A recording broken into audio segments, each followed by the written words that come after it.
السلام علیکم ورحمۃ اللہ وبرکاتہ۔ ناظرین، میں محمد ریاض احمد آپ تمام کی خدمت میں ہم زیڈ چینل کا پروگرام لیے حاضر ہوئے ہیں۔ آج ہم موجودہ حالات میں نوجوان نسل تباہی کی طرف کیوں، اس سوال کے ساتھ ہم اپنے پروگرام کی آغاز کرتے ہیں۔ وہیں پر آج ہمارے زیڈ چینل کے اسٹوڈیو پر شہر حیدرآبادی نہیں بلکہ عالمی اعتبار سے مشہور اور بڑی شہرت رکھنے والے آل انڈیا مجلس اتحاد المسلمین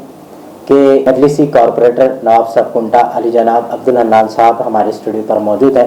میں دل کی گہرائیوں سے آپ کا خیر مقدم کرتا ہوں اور آپ نے ہمیں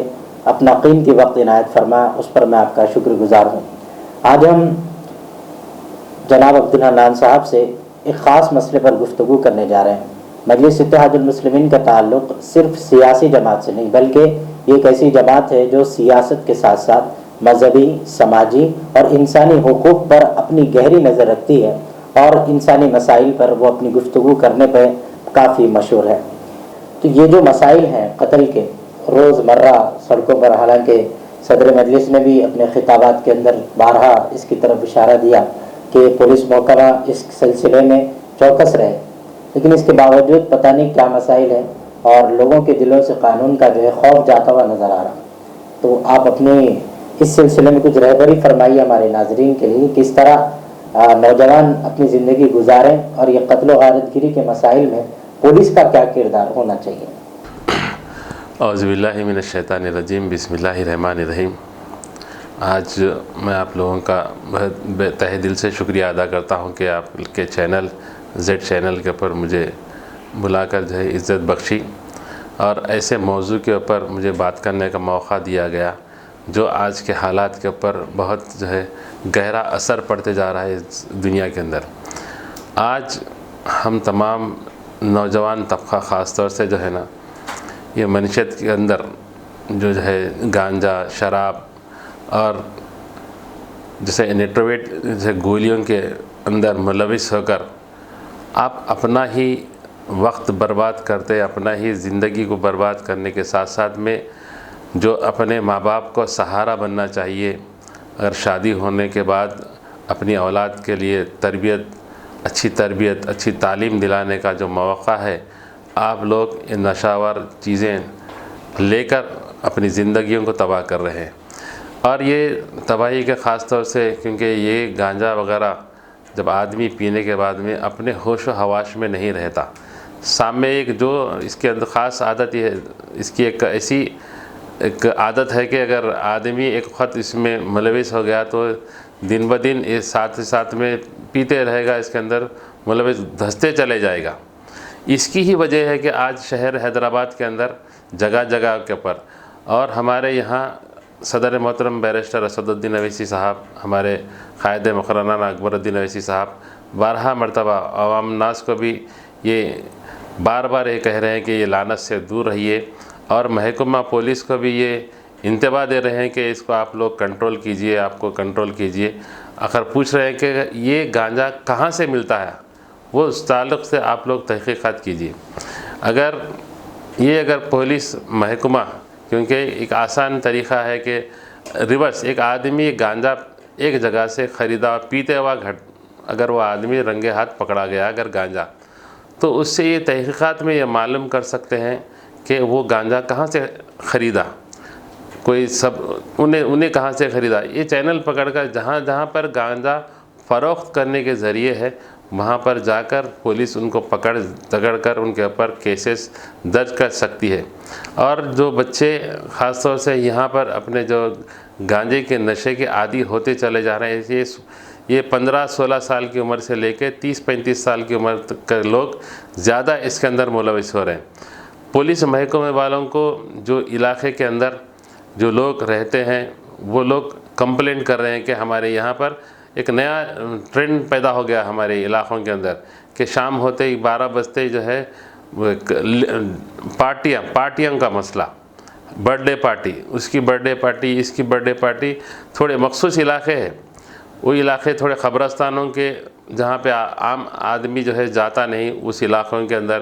ہمارے علاقوں کے اندر زیادہ پہاڑی علاقے ہیں، وہ پہاڑی علاقوں کے کونوں کے اندر ایسے کئی جگہ ہے ایسا جہاں پر مقامی لوگ اس کی نشاندہی کر رہے ہیں کہ یہاں پر جو ہے یہاں برتھ ڈے پارٹی منائی جا رہی ہے، شور و شرابہ ہو رہا ہے، ڈی جے لگا کر ناچ رہے ہیں، تو پولیس والوں کو یہ اطلاع دینے کے باوجود پولیس کا کام یہ ہے کہ وہاں پر جائیں، جہاں پہ نشاندہی کی گئی ہے وہاں پر جا کر ان لوگوں کو پکڑ کر پولیس اسٹیشن لے کے آ کر یا تو کاؤنسلنگ کرنا چاہیے، یا اگر مجرم حضرات ہے تو ان کے اوپر کیس درج کرنا چاہیے۔ یہ غریب چھوٹے سے بچے ہیں 15-16 سال کے، تعلیم کے میدان میں ہے، تو ان بچوں کے اوپر کاؤنسلنگ کر کر ان کے ماں باپ کو بلا کر ان کو ہینڈ اوور کرنا چاہیے۔ اور جیسا کہ نائٹ ڈیوٹیوں کے اندر پولیس آفیسران جو ہے اپنی نائٹ ڈیوٹی پہ آتے ہیں، پولیس اسٹیشنوں کے اندر تک ایک آدھ راؤنڈ مار کر جو ہے وہاں پر بیٹھنے کی کوشش کرتے ہیں، کیونکہ جو پیٹرولنگ کی گاڑیاں رہنے دو، اور جب یہاں پہ بی سی کے جو کانسٹیبلس ہے وہ تمام لوگوں کی کیا کارکردگی ہے، اور پولیس کمشنر اور جو ہے کمشنر صاحب اور ڈی سی پی صاحب کا یہ ضروری میں سمجھتا ہوں کہ وہ لوگ ان علاقوں کے اندر سرپرائز وزٹ کریں، جہاں جہاں بھی ہوٹل کھلے ہیں، جہاں پہ بھی میڈیکل حالوں کا معاملہ ہے، جہاں پر گولیاں ملنے دستیاب ہونے کا اندیشہ ہے، آپ لوگ پولیس والے اچھا سا نیٹ ورک ہے اس کو استعمال کر کر اس کو کسی حد تک کا ممکن حد تک کا ختم کرنے کی کوشش کر سکتے ہیں۔ یہ ہم نشے کے سلسلے میں علی جاں عبدالحنان صاحب سے ہم اس سلسلے میں گفتگو کر رہے تھے۔ وہیں پر حنان صاحب یہ دوسرا مسئلہ یہ بھی ہے کہ نشہ کے سلسلے میں پولیس بھی کافی چوکس ہونے کی بات کرتے ہوئے کچھ حد تک لوگوں کو بعض حد تک پکڑ رہے ہیں، بعض حد تک کئی سارے لوگ چھوٹے پڑ رہے ہیں، لیکن سب سے بڑا الگ مسئلہ یہ بنا ہوا ہے قتل کے سلسلے میں۔ یہ نشہ جو ہے قتل پہ بھی لوگوں کو اس طرح ہے نہیں، ایک گولی کھا لی ہے تو پھر دوبارہ وہ جا کر جو ہے نشے کا عادی جا کر کسی کو قتل کر دے رہا، بعد میں پتہ چل رہا نشے کی حالت میں تھا۔ تو قتل کے سلسلے میں بھی پولیس کی کیا ذمہ داری بن سکتی ہے؟ اس سلسلے میں کس طرح کی ان کی انویسٹیگیشن ہونی چاہیے؟ پولیس والوں کو خاص طور سے میں نے جتنا گہرا سوچ رکھا ہے اس کے اوپر، تو پولیس کو یہ کرنا چاہیے کہ جتنے بھی قتلوں کا جو بھی سلسلہ دیکھیے پورے ریونج بدلے کے طور پر لیے جا رہے قتل ہے پورے یہ، اور اس میں پیسوں کی بھاگ دوڑ ہے۔ بدلے کی طور پر جب کسی آدمی کا قتل ہوتا ہے تو پولیس کے محکمے کو یہ چیز کرنا چاہیے، غور کرنا چاہیے کہ جو آدمی قتل ہوتا ہے ان کے گھر کے لوگوں کے اوپر مسلسل نظر رکھنا چاہیے، تاکہ یہ لوگ دوبارہ بدلے کی کوئی سازش کر رہے ہیں کیا۔ دوسری بات، جو ایک آدمی کو سمجھیے قتل کرنے کے بعد میں اس کے گھر میں اور بھی کوئی لوگ رہتے ہیں تو اس کی بھی قتل کرنے کی اگر کوشش کرتا ہے تو وہ لوگوں کے اوپر پہلے تو جو بھی قتل ہوتا ہے جلد سے جلد اس کو رہا ہونے کی کوشش نہ کرنے دی جائے۔ پولیس کم سے کم سال 2 سال 3 سال تک کا وہ لوگ جیل میں رہنے کی وجہ سے ان کی معاشی حالت ٹوٹ جائے گی، ان کے ہر وہ پریشانیوں میں مبتلا ہونے کی وجہ سے وہ لوگ مزید جرائم کرنے سے وہ لوگ جو ہے رک سکتے ہیں۔ اور جو لوگ قتل ہوتے ہیں ان کے گھر والوں کے اوپر مسلسل نظر رکھنا چاہیے، کہیں یہ لوگ جو ہے کوئی بھی ایسا اقدام کرنے کی کوشش کر رہے ہیں کیا، اپنے نیٹ ورک کو استعمال کر کے اگر کریں گے تو بہت حد تک کا یہ جرائم روکنے میں اپن کامیاب ہو سکتے ہیں۔ بہت شکریہ، بہت شکریہ۔ اسی طریقے سے جو خاص طور پہ حنان صاحب جو گھر پہ قتل ہوتا ہے، جس گھر کا شخص جس کو قتل کر دیا جاتا، تو آپ اس سے پہلے بھی شاید گزشتہ ہماری گفتگو میں ایک اچھی بات بتا رہے تھے کہ وہ بیچاری جس کی اگر وہ شادی شدہ ہے تو اس کی بیوی، پھر اس کے بچے، اس کی ماں، یہ سب بے سہارا ہو جاتے ہیں اور ان کو کوئی پوچھتا بھی نہیں۔ تو انسانی جو ہمدردی ہونی چاہیے جس پر آپ ذکر کیے کہ وہ آج جو ہمارے دلوں سے ختم ہو جائے، تو میں خیر اس کے اوپر توجہ یہ دیکھنا چاہیے کہ اصل آج کے دور کے اندر ہمارے بڑے لوگوں کے، ہمارے ساتھ والے جو بھی ہے، صبر اور شکر کا معاملہ بہت ختم ہو چکا ہے۔ انسان صبر کا مادہ بہت، کیونکہ چھوٹی بات کے اوپر جو ہے غصیلا ہو جانا، جو ہے پچھلے دن کا جو قتل ہے کچھ بات کے اندر بات نہیں بنی، جو بلڈر کا قتل ہو گیا، تو یہ سب صبر نہیں رہنے کی وجہ سے ہمارے آقا دو جہاں صلی اللہ علیہ وسلم نے ہماری تمام امت کو یہی سے آپ کے حیات زندگی، آپ جتنے دن حیات زندگی میں دنیا میں رہے آپ نے ایک ہی کام کرتے رہے کہ صبر کا معاملہ، ان کے اوپر کیسے مظالم ڈھائے گئے، آپ کے اوپر خون سے لہو لہان کر دیا گیا، آپ کے اوپر کچرا ڈالا گیا، آپ کے اوپر طرح کے بے عزتی کرے گئے، مگر کبھی بدلے کی آگ نہیں جاگی ہمارے رسول صلی اللہ علیہ وسلم پر. آپ نے کبھی بدلہ نہیں لیا ان لوگوں کے اوپر. اس کے علاوہ ان لوگوں کے حق میں دعا دیا کہ وہ لوگ آنے والے دنوں میں اچھی نسل ان کے طرف سے پیدا ہو کر اور ساتھ ہی ساتھ میں ہمارے نبی کریم صلی اللہ علیہ وسلم اس امت کے واسطے رات اور دن امتی امتی ہر دعا میں امتی، جبکہ آپ سجدے میں جا کر اللہ رب العزت سے دعا کرتے تھے، رو رو کر جو ہے آپ کی جانماز تک بھگ جاتی تھی، اس حد تک کر جا کر اس امت کے حق میں دعا کرتے تھے. ارے ہمارے نبی صلی اللہ علیہ وسلم اتنی امت کی واسطے اتنی قربانیاں دیے، اتنی فکر کرنے والے ہم نبی کے امتی ہیں. ہم امتی ہونے کے ناطے ان کی امتی کہلانے کے واسطے ہم کو کم سے کم رائی برابر کا بھی ہمارے پاس میں جذبہ ان کی قربانی کے واسطے ان کا غلام بن کے کہ اگر ہم کوشش کریں گے تو بہت حد تک اس سماج کے اندر برائیوں سے دور ہو سکتے ہیں. شکریہ. آخری بات ہے اس سلسلے میں خاص طور پہ کہ نوجوان نسل کی حفاظت کے لیے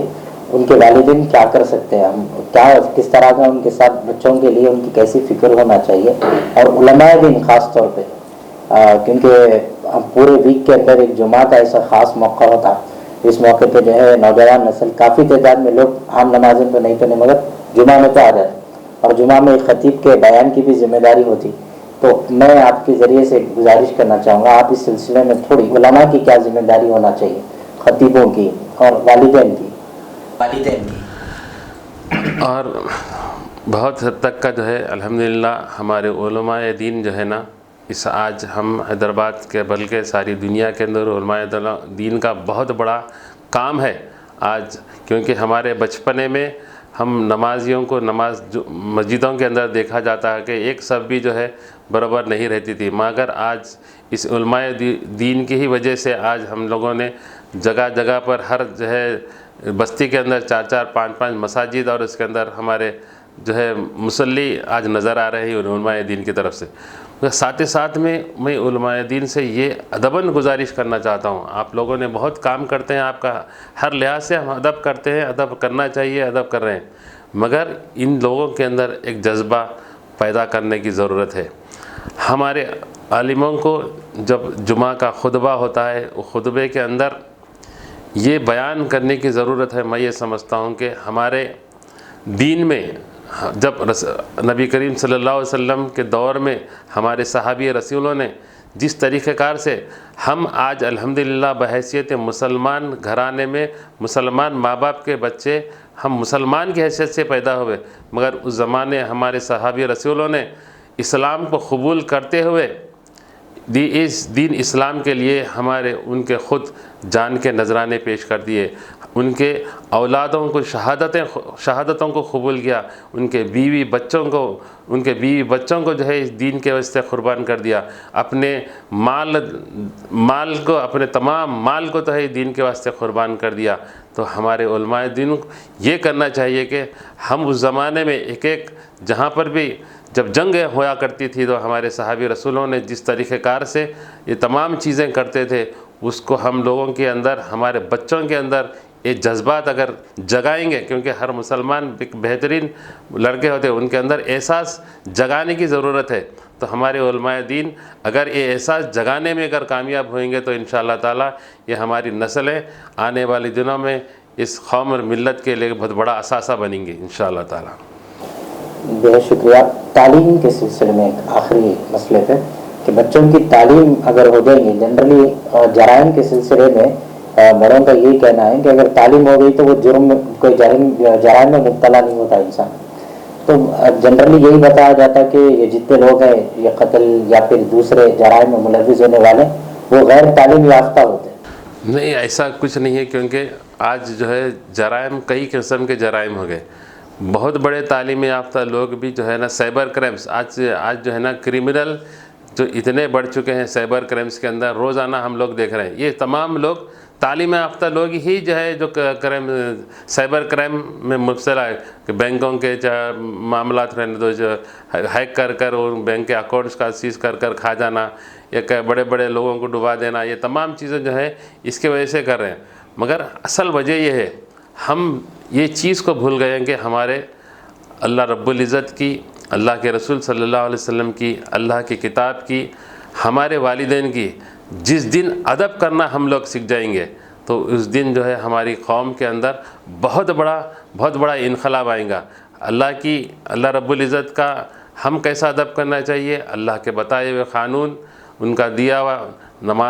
نمازیں پڑھنا، قرآن پڑھنا، تمام جو چیز شرعی چیز سے جو اللہ رب العزت نے ہم کو احکامات دیے گئے ہیں ان کی پابندی کرنا اللہ رب العزت کی ادب کرنے کی بات گئی۔ اللہ کے رسول صلی اللہ علیہ وسلم کی ادب کرنے کا معاملہ ہے، ہم کو یہ کرنا چاہیے آپ بتائے ہوئے تمام احادیث کے معاملے میں، ان کے زندگی میں تمام چیزیں جتنے سنتیں ہیں ہم پوری کرنے کی کوشش کریں تو تاکہ ہم اللہ کے رسول صلی اللہ علیہ وسلم کا ادب کرنے والوں میں سے بنیں گے۔ اللہ کی کتاب کا ادب معاملہ ہے، اللہ کی کتاب کا ادب ایسا رہے گا کہ جب اللہ کی کتاب کے اندر تمام جو شرعی قانون لکھا گیا ہے، جو بھی چیزیں روزانہ پڑھنا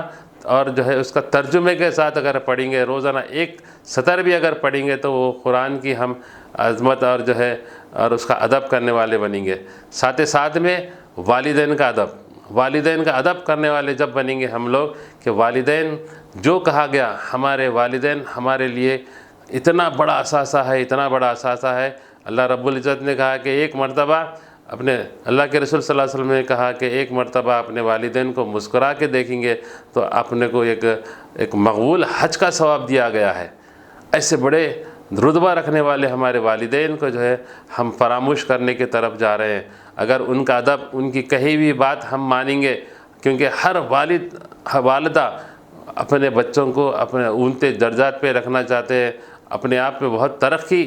یافتہ دیکھنا چاہتے ہیں، ان کی سوچیں بہت اچھی رہتی ہے۔ اگر یہ سوچ اپنے میں پیدا ہو گئی تو انشاءاللہ تعالیٰ والدین کا ادب کرنے والے بنیں گے۔ یہ 4 چیزوں میں ہم میں آ گئیں گے تو انشاءاللہ تعالیٰ اللہ سے دعا ہے، میری یہ سوچ ہے کہ ہماری قوم بہت بڑا انقلاب کی طرف انشاءاللہ تعالیٰ چلے جائیں گے۔ میں انتہائی ممنون و مشکور ہوں جناب عبدالحنان صاحب کا، آپ ہمارے ہر دل عزیز، ہر ایک کے دل میں آپ کا ایک بڑا اہم مقام و مرتبہ ہے، جس کے باوجود آپ نے اپنا قیمتی وقت ہمیں عنایت فرمایا۔ اب زیڈ چینل کو اجازت دیں، جزاک اللہ، السلام علیکم۔